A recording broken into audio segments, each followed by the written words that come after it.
Hi, நான் உங்கள் ராணி சுரேஷ். அனைவருக்கும் இனிய அச்சய திருதிய நல்வாழ்த்துக்கள். நிறைய பேர் சொல்லியிருப்பாங்க, நிறைய வீடியோவில் பார்த்துருப்பீங்க. நான் உங்களுக்கு சொல்லணும்னு அவசியம் இல்லை.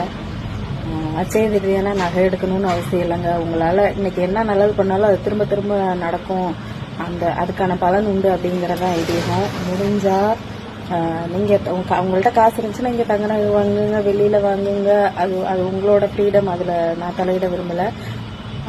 மஞ்சள் கல்லுப்பு வாங்கி வீடு நிறையான்னா நிறைஞ்ச பாக்கியமாக கொட்டி வைங்க. நல்லா தழும்ப இருக்கிற மாதிரி. அதுதான் ஐஸ்வர்யம். அன்னதானம் பண்ணுறதுதான் சிறப்பு அப்படின்னு எத்தனை பேர் சொல்லியிருக்காங்க. இன்னைக்கு அன்னதானம் பண்ணுறதுக்கான நாள். முடிஞ்ச அளவு எல்லாரும் பண்ணுங்க. நானும் ஓரளவு பண்ணிட்டு இருக்கேன். எல்லாத்தையுமே வீடியோவாக எடுத்து போடுறதில்ல, வெளியில் காட்டிக்கிறதுல எனக்கு விருப்பம் இல்லைன்னு நான் நினைக்கிறேன். ஒருவேளை இல்லை நீங்கள் அதையும் வீடியோ எடுத்து போடுங்க, எங்களுக்கெல்லாம் தெரியணும்ல அப்படின்னா கண்டிப்பாக சொல்லுங்கள்.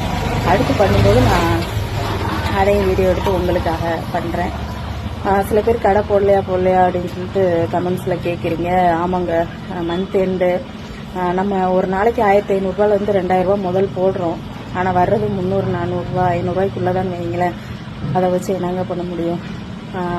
எவ்வளோ போடுறோமோ அதை தாண்டி நாங்கள் 2 பேர் அதில் வேலை பார்த்துட்டு இருக்கோம். அப்போ ஒரு 500 சேர்த்து வந்தால் தானே அது லாபமாக இருக்கும்.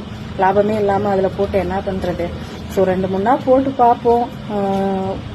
நல்லா ஓரளவாக ரன் ஆகிட்டு இருந்தது, ஒரு 500 கிடைக்குது அப்படின்னா அதை பண்ணுவோம்.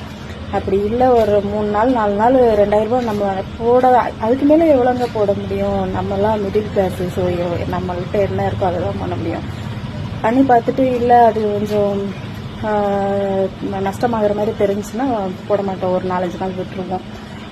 அது மாதிரி தான் இது மந்த் எண்டு அப்படிங்கிறனால போடல. நாளையிலேருந்து தான் போடணும். ஏன்னா 2000 செலவு பண்ணி அது வீணாக போகிறத மற்ற பொருளாக இருந்தால் நம்ம விற்கலாம், வச்சிருந்து விற்கலாம், தப்பு இல்லை. சாப்பாட்டில் மறுநாள் கூட அதை விற்க முடியாது. அப்படி இருக்கும்போது அதை என்ன பண்ண முடியும்? அதனால கடை போடலைங்க. இன்னொரு மெசேஜ் நான் சொல்லிக்க விரும்புகிறேன். என்னன்னு கேட்டிங்கன்னா, யாரையுமே பணத்தை வச்சு மதிக்காதீங்க. நல்ல மனசு இருக்கான்னு மட்டும் பாருங்க ப்ளீஸ், தயவு செய்து சொல்கிறேன்.